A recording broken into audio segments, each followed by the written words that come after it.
तो Iran Israel युद्ध के बीच बड़ी खबर सामने आ रही है। ईरान में जासूस को मौत की सजा सुनाई गई है। मोसाद से कनेक्शन का आरोप है। आपको बता दें कि आरोपी की पहचान कुरोश किवानी के तौर पर हुई है। तो ये बड़ी खबर सामने आ रही है। आपको बता दें ईरान इजरायल युद्ध के बीच ये बड़ी खबर सामने आ रही है। ईरान में लगातार जासूसों को पकड़ कर सजाए मौत की सजा सुनाई जा रही है। तो ये बड़ी खबर ईरान इजरायल युद्ध के बीच। आपको बता दें कि ईरान ने एक व्यक्ति को जासूसी के आरोप में मौत की सजा सुनाई है।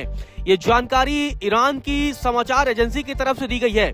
मिजान न्यूज एजेंसी के मुताबिक ईरान ने इजरायल के लिए जासूसी करने वाले आरोपी को मौत की सजा दी है। एजेंसी ने उस व्यक्ति की पहचान कुरैश किवानी के तौर पर की है। मिजान की तरफ से बताया गया है कि उस व्यक्ति को इजरायल की जासूसी एजेंसी मोसाद को ईरान के संवेदनशील स्थानों की तस्वीरें और जानकारी देने का दोषी पाया गया था, जिसके बाद से उसके खिलाफ ये बड़ा फैसला लिया गया है। आपको बता दें कि इजरायल के साथ दशकों से चल रहे एक शैडो वॉर में उलझे ईरान ने ऐसे कई लोगों को मौत की सजा दी है, जिन पर वह मोसाद से संबंध रखने और देश के भीतर उसकी गतिविधियों में मदद करने का आरोप लगाता रहा है। आपको बता दें कि दिसंबर 2023 में भी मोसाद से कथित संबंधों के आरोप में 3 पुरुषों और 1 महिला को भी मौत की सजा दी गई थी। और उस वक्त ईरान के विदेश मंत्री अब्बास अराक्ची ने ईरान पर इसे पटरी पर उतारने का आरोप लगाया था। और यह आरोप लगाया था कि इजराइल ईरान के अंदर लगातार जासूसी करने की कोशिश करती रहती है। और जानकारी के मुताबिक जो इस मामले में आ रही है, पिछले साल जून महीने में सवज बलाग शहर से इस व्यक्ति को गिरफ्तार किया गया था। जब ईरान और इजराइल के बीच 12 दिनों का युद्ध चल रहा था, उसी वक्त इस व्यक्ति की गिरफ्तारी की गई थी और उसके बाद उसे स्वीडन में ऑनलाइन भर्ती किया गया था। और उसने एक ट्रेवल ग्रुप से लिंक पर अपनी जानकारी डाली थी, जिसके बाद एक फारसी भाषा बोलने पर मोसाद अधिकारी ने उससे संपर्क किया था। तो ये बड़ी खबर सामने आ रही है। ईरान ने एक जासूस को सजाए मौत की सजा दी है। तो इसी बीच अब ईरान के विदेश मंत्री अब्बास अराक्ची का बयान सामने आया है। उन्होंने कहा कि मिडिल ईस्ट में चल रही जंग के लिए अमेरिका जिम्मेदार है। अब्बास अराक्ची ने साफ तौर पर कहा कि ये जंग अमेरिका की जंग है और उसी की वजह से हालात लगातार बिगड़ते चले गए हैं।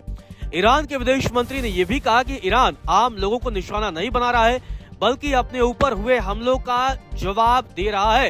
ईरान सिर्फ जवाबी कार्रवाई कर रहा है। ईरानी विदेश मंत्री ने चेतावनी दी है कि खाड़ी इलाके में अमेरिका की भारी सैन्य मौजूदगी की वजह से हालात और भी बिगड़ सकते हैं और टकराव बढ़ना भी तय माना जा रहा है।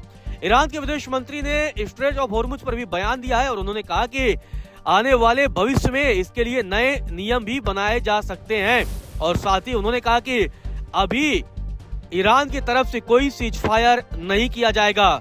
और ये बड़ा बयान दिया है कि इस जंग का असर अभी शुरू हुआ है और धीरे धीरे ये हर देश पर पड़ेगा, चाहे वो अमीर हो या गरीब। अब्बास अराक्ची ने यह भी कहा कि यूरोप और अमेरिका के कुछ नेता इस जंग को गलत बता रहे हैं और बाकी देशों को भी इसके खिलाफ आवाज उठानी चाहिए। तो ये बड़ा बयान अब्बास अराक्ची की तरफ से भी सामने आया है। गौरतलब है कि ईरान, इजराइल और अमेरिका के बीच लगातार युद्ध जारी है। ईरान लगातार अमेरिकी सैन्य ठिकानों और इजराइल के तेल अवीव समेत कई इलाकों पर हमला कर रहा है, तो दूसरी तरफ इजराइल भी लगातार लेबनान में हमले जारी किए हुआ है।